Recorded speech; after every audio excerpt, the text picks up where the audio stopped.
Danny Flexen here for Seconds Out with, I think we say old friend now, Nate Vasquez, head trainer for Chris Eubank Jr.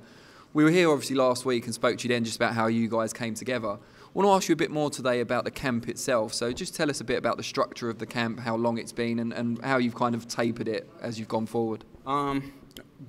Initially, I came here in November, worked with Chris, and we weren't working hard. We were just working fundamentals and stuff like that.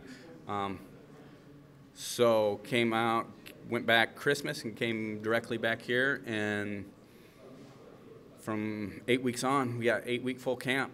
So we've just been working hard.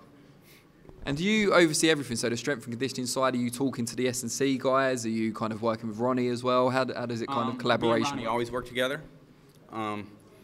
As far as the strength and conditioning guys, I've been to some of the things and seen what he's working on, and it's fine with me. I just didn't want him, overdoing it. So everything's going well, just as planned. So. And how does the relationship with yourself and Ronnie work? So who takes responsibility for which areas of training, basically? Me and Ronnie are great. We sit and talk. We talk in the corner, even in the car on the way back home, all the way. He gives me rides, so we sit and talk. We're on the same page. As far as in the ring, I'll talk, and then he'll talk. Or he'll, we'll be talking outside the ring, seeing stuff, and he'll tell it to me, and I'll tell him. That's the way it's got to work. And when you guys are in the gym, is it fair to say it's more sort of you're the hands-on guy, you're doing a lot of pad work and that kind of thing, and Ronnie's more outside the ring watching, giving advice? Yes, exactly. Ronnie's a great guy, loyal as they come in boxing. He's just older, and that comes with age. But like Ronnie is an old boxer himself. Once you're in the game, you're in the game forever, and he loves it. And I'm in here. I do the mitts since he can't move around. His input, his input's just as good as mine.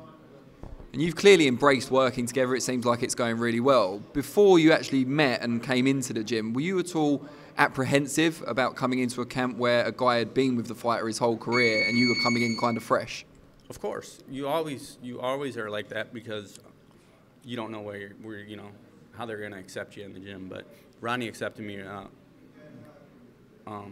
with open hands, and he likes what I'm teaching. So. And I told him, I was like, you're loyal. You've been here a lot longer than I have, so, your input is important. And he's like, thank you.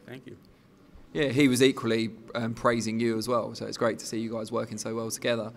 We talked before about the sparring Chris has done. Part of that, we talked a lot about the sparring with Dennis Duglin, who's obviously the chief sparring partner, has been staying at his house with you guys.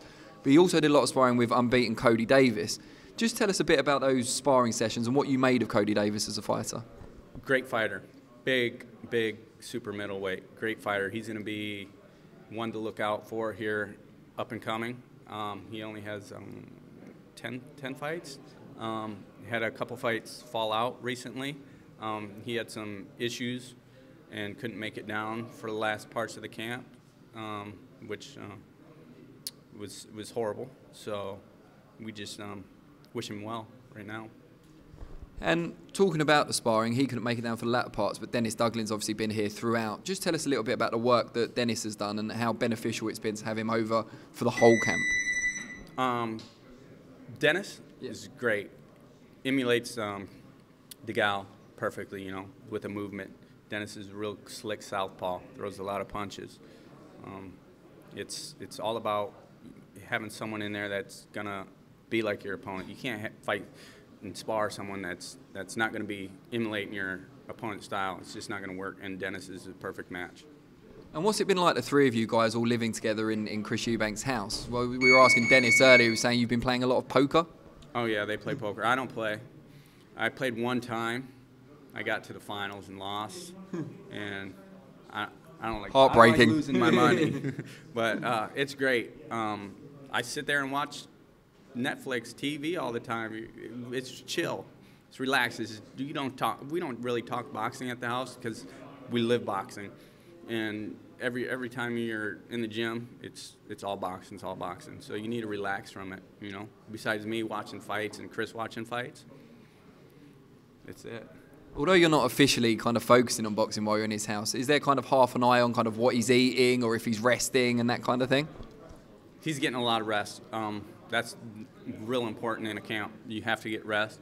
Eating, he's doing really good on eating. Like I said, I mean, he could eat whatever he wants. He's on weight already.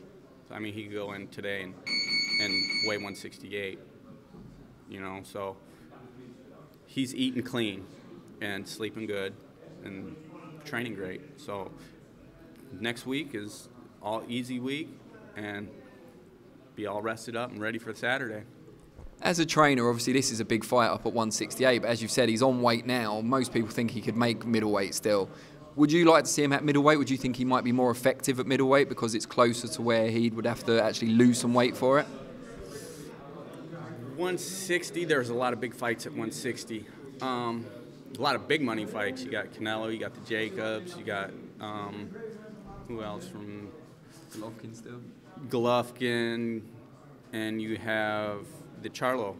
One of the Charlos is there. Great fights. But we'll see. After he wins this fight, I'd like to see him fight for a title at 68 and then go back down to 60. Any particular champion at 68? Not right now, not off point. I'd like to see him fight Caleb Plant. That'd be a good fight. I know Caleb real well, really good guy, but boxing's a business, Caleb. Brilliant. Well, we wish you the very best of luck for next week, and we hope to see you back in the UK for his next fight. Yep, thank you.